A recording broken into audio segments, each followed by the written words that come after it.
Fijaros que yo os he contado todo esto de una forma más o menos resumida, que entiendo que todo esto que para mí son muchos años de investigación y que intento condensarlo de la mejor forma posible y que a veces no se consigue porque son muchos datos, pero fijaros que lo que nosotros hemos estudiado durante los últimos años es prácticamente lo contrario de lo que hasta ahora se cuenta. Bueno, ¿y este hombre por qué me cuenta todo esto si ahora me va a contar que no está de acuerdo con lo que se ha contado? Bueno, porque probablemente yo creo que la mayoría de los estudios que presentan ese paradigma de aceptación del paciente diabético no son correctos. Primero, ¿por qué? Porque probablemente los métodos de diagnóstico clínico de la neuropatía no están suficientemente validados. En segundo lugar, porque la mayoría de las exploraciones se han realizado sobre pacientes que tenían amputaciones úlceras previas. Ejemplo, ¿os imagináis que vosotros evaluáis el rango de movilidad de la articulación de la articulación, el rango de movilidad del codo después de que al paciente le tengáis enyesado? ¿Qué va a pasar? Que hay una limitación, ¿verdad? Bueno, pues a estos pacientes les han explorado, cuando ya tenían la úlcera curada, ya llega un señor con un goniómetro, después de que llevasen 4 o 6 semanas, una bota, un zapato o un cierre. Seguramente tiene la movilidad reducida. ¿Qué fue antes, el huevo o la gallina? No lo sé. Por lo tanto, ¿qué hemos intentado demostrar nosotros? ¿Hasta qué punto ese paradigma de aceptación que se asocia a la neuropatía y a la diabetes es real? ¿Y cómo lo hemos hecho? Bueno, pues investigando. Fijaros, esto es los resultados de un estudio que publicamos el año pasado en la revista JAMA, en el cual, pues fijaros, intentamos investigar qué diferencias había de las personas diabéticas dependiendo de la afectación neuropática o no, en base a la movilidad articular, a las deformidades, la urgencia hiperkeratosis. Y fijaros qué resultados nos salieron, sobre todo para nosotros sorprendentes, y donde os puedo decir que nos han dado todas las leches posibles en la literatura internacional, porque rompíamos los paradigmas hasta ahora descritos, porque lo que veníamos a contar es prácticamente que no había diferencias entre que el paciente tuviese neuropatía o no la tuviera. ¿Eso qué significa? Pues fijaros, que los pacientes tenían más o menos todos, independientemente de que tuvieran o no neuropatía, limitación de la movilidad articular, es decir, estaban limitados todos, y que los pacientes tenían limitación de la movilidad articular del ALU, tanto con o sin neuropatía. Solamente salieron algunas diferencias cuando el paciente se exploraba en descarga o en rangos de inversión de gasa. ¿Qué más cosas nos llamaron la atención? Pues fijaros que las deformidades ortopédicas de estos pacientes no eran más prevalentes en los pacientes con neuropatía. Al revés, había algunas deformidades que eran más prevalentes en los pacientes diabéticos sin neuropatía, sobre todo los 40. Fijaros, solamente en el dedo del martillo, la extremidad del martillo, era un poco más prevalente o hubo diferencias significativas en los pacientes con neuropatía. En definitiva, ni los pacientes con neuropatía eran más rígidos, ni los pacientes con neuropatía tenían más deformidades, pero fijaros, tampoco tenían más hiperkeratosis. Al revés, tenían casi más hiperkeratosis aquellos pacientes que no tenían neuropatía. Por lo tanto, hasta este momento, ¿qué estamos hablando? Estamos hablando de que probablemente ese paradigma que se ha definido no es el correcto. Probablemente, ¿por qué? O bien porque la deformidad del paciente es anterior a la neuropatía, o porque la deformidad o la alteración biomecánica es anterior a la propia diabetes. Y seguramente es lo que esté pasando. Porque claro, cuando un paciente es diabético tipo 2, diagnosticado con 50 años, ¿cuántos de estas personas tienen el pie normal? Si encontráis uno, me llamáis. Que no existe, es una proporción muy baja de estos pacientes. Por lo tanto, probablemente en estos pacientes, lógicamente, la limitación de la movilidad articular, las deformidades, es un principal factor de riesgo, hay que evaluarlo.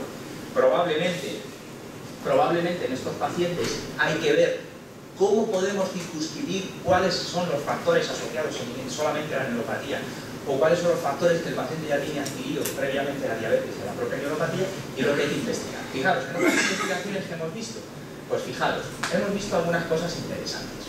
Fijaros, que la limitación de la movilidad articular del primer dedo provoca patrones de sobrecarga que son peligrosos en los pacientes diabéticos. ¿Por qué son peligrosos? Porque provoca sobre todo un aumento de impulso y presiones máximas en las zonas del medio pie. Eso puede dar lugar a que estos pacientes con neuropatía, con el paso del tiempo, desarrollen un pie de Charcot. Por lo tanto, fijaros que lo que empezamos a circunscribir es que una de las cosas más importantes de estos pacientes era, sobre todo, más que la movilidad articular del tobillo, la movilidad de la primera articulación metatarsofalángica. Porque ese albuginus o ese albuginus al final se traducía en un aumento de presión a nivel del antepié. ¿Qué más investigamos? Bueno, ¿y estos pacientes cómo pueden del paradigma de neuropatía motora a hacer un pie de charco. Esto es un pie de charco. Dice, no, la neuropatía, el pie de charco es la expresión máxima de una degeneración neurológica. Bien, y nosotros decíamos, bueno, ¿cómo puede llegar una persona del paradigma del pie neuropático espástico a un pie de charcot? Si es totalmente lo contrario. Si cuando vosotros os encontráis un paciente que tiene una afectación neurológica con espasticidad, que tiene un pie, digamos, cabo neurológico con engarramiento, con espasticidad, ¿cómo ese paciente puede llegar a hacer un pie de charcot? Porque probablemente esos pacientes se comportan de una forma distinta. Y el paciente que tiene neuropatía diabética tiene un proceso de degeneración neurológica distinta a neuropatías motoras de otra etiología, como puede ser una poliomielitis, o como puede ser una sindromielia, o como puede ser una espina bífida, de forma diferente. Y en estos casos, probablemente estos pacientes van a desarrollar un charcot porque tienen una base estructural anatómica del pie alterada. Fijaros, nosotros que hemos estudiado que los pacientes con neuropatía y con calcificación arterial que comparten factores etiológicos de desarrollo de deformidad de charcot, estos pacientes había asociación estadística. Por lo tanto, la medición del ángulo de inclinación del calcáneo es un factor también importante a tener en cuenta como prevención de factor de riesgo de pie de charcot. Es decir, que vamos circunscribiendo varias cosas. En primer lugar, que los pacientes con diabetes probablemente llegan a ser diabéticos teniendo deformidades y alteraciones biomecánicas previas, que la neuropatía probablemente agrava sobre todo limitaciones articulares a nivel del antepié y que probablemente pies estructuralmente de bases aplanados o pies estructuralmente de bases valvos o pies estructuralmente de bases con caídas del calcáneo son pies que tienen mayor riesgo de desarrollar pies de charcot o desarrollar deformidad. Yo voy a acabar. ¿Y a dónde os quiero llevar con todo esto? Pues fijaros, quiero llevar a algo tan importante como que la prevención del paciente diabético se basa en el paradigma que os he dicho anteriormente, no en el que nosotros hemos descrito, sino en el que los autores durante 20 años han descrito. ¿Y qué dicen? Miren, este es el grado de riesgo y la frecuencia de revisiones que se le dice a un paciente diabético que tienen que volver para prevenir que aparezca una úlcera. Y fíjense en una cosa muy importante, que en el grado 2 siempre la deformidad se asocia a neuropatía. ¿Cómo clasifican ustedes a este paciente? Este paciente tiene deformidad, es diabético, no tiene neuropatía y lo van a ver usted dentro de un año. Este paciente tiene hiperkeratosis, no tiene neuropatía y lo van a ver ustedes dentro de un año. ¿Qué le va a pasar dentro de un año? Que probablemente se va a ulcerar. ¿Lo digo yo? Bueno, lo hemos investigado. Fíjense, en un estudio realizado en población general de Estados Unidos, el 68% de las personas en un año tuvieron como mínimo un episodio de una ampollita en el pie. Eso es normal y lógico que le pase a una persona durante un año. En un paciente diabético le va a poder pasar seguro. Y esa ampolla en un paciente diabético le puede ser una úlcera. Pero fíjense, esa úlcera puede tener condicionantes. Fíjense lo que hemos hecho nosotros. Clasificamos en un seguimiento a 5 años una serie de casi 500 pacientes y los clasificamos por el riesgo que he puesto ahí. Fíjense los del grado 1, aquellos que solamente tenían neuropatía y deformidades. Fíjense, solamente pudimos clasificar a menos del 1%. Es decir, paciente con neuropatía y sin deformidad es que casi no hay. Es que ese pie que no tiene ninguna deformidad y que es neuropático es que casi no lo encontramos. Pero fíjense que encontramos en el grado 0 aquel que tenía deformidad, no tenía neuropatía, callo y no tenía neuropatía, casi un 32%. Es decir, un tercio de la muestra estaba en el grado 0. Venga usted dentro de un año. ¿Qué pasaba cuando venían dentro de un año? Pues fíjense, a los 5 años ese grupo, el 30% se nos ulceraron. Tuvieron una úlcera. Por lo tanto, los patrones de prevención en el pie diabético están erróneamente descritos.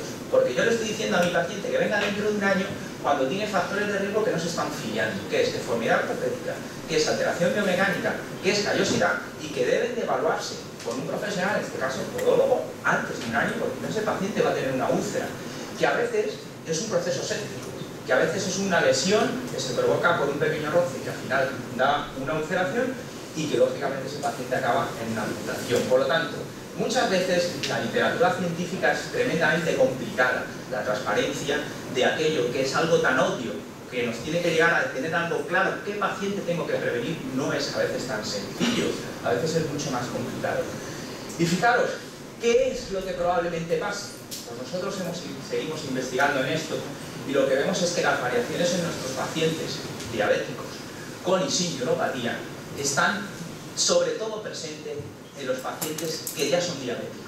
independientemente de que tengan o no neuropatía. Probablemente, ¿por qué? Porque los métodos diagnósticos de la neuropatía que tenemos ahora en el momento, monofilamento, el diapasón, no valen absolutamente para nada. Estamos filiando pacientes con neuropatías muy avanzadas y estamos dejando un margen subclínico de pacientes sin clasificar que teniendo neuropatía no nos dan la cara, pero que lógicamente nos están diciendo, oiga, esos pacientes ya tienen alteraciones en los patrones de prensión y por lo tanto esos pacientes tienen riesgo de sufrir úlceras. En definitiva, a veces las cosas no son lo que parecen. Y eso es lo que tenemos que tener claro. A veces las cosas no son lo que parecen. Y por lo tanto, pues lógicamente tenemos que investigar más. ¿Qué es lo que está pasando hasta el momento en el PIDIABET? Que todos estos estudios se están realizando por personas que no son expertos en biomecánica. Tú te vas a Manchester y visitas al doctor Button. El doctor Button es endocrino. Y puedes saber de biomecánica lo que yo sobre la aerodinámica de las alimentos. O sea, probablemente que vuelva. Por lo tanto, eso es importante, que esa integración sea completa en la investigación, en el desarrollo de paradigmas, en el seguimiento de nuestros pacientes, de los patrones de prevención, porque es fundamental, porque hay un porcentaje de pacientes que se están ulcerando y que nosotros, lógicamente, sepamos qué está pasando. Si preguntara, ¿conocemos el PIDIABET desde el punto de vista funcional? Yo, ahora mismo, en este momento, diría que no lo conocemos, pero que probablemente los que nos dedicamos a esto todavía nos faltan muchas cosas por conocer y muchas cosas por investigar, porque no está tan claro, y sobre todo porque cuando se hacen equipos multidisciplinares, aquí se han hablado mucho, por ejemplo, vamos a hacer un equipo multidisciplinar de cardiología, pues hombre, lógicamente hay un cardiólogo, ¿no? Bueno, ¿y por qué en un equipo multidisciplinar de diabético es tan raro ver un podólogo? Es algo curioso, ¿no? Pues es muy raro. Esas cosas todavía siguen existiendo, ¿de acuerdo? Bueno, espero que por lo menos en este periodo de tiempo, que en algún minuto me habré pasado, porque tengo ahí un moderador un poco inquieto, que os haya sido capaz de transmitir un poco mi reflexión, que a veces en tan poco tiempo es difícil de contestar, pero sobre todo que tengáis en cuenta que estos pacientes diabéticos son riesgo ya desde que son diabéticos, independientemente de que os digan que son. Muchas gracias.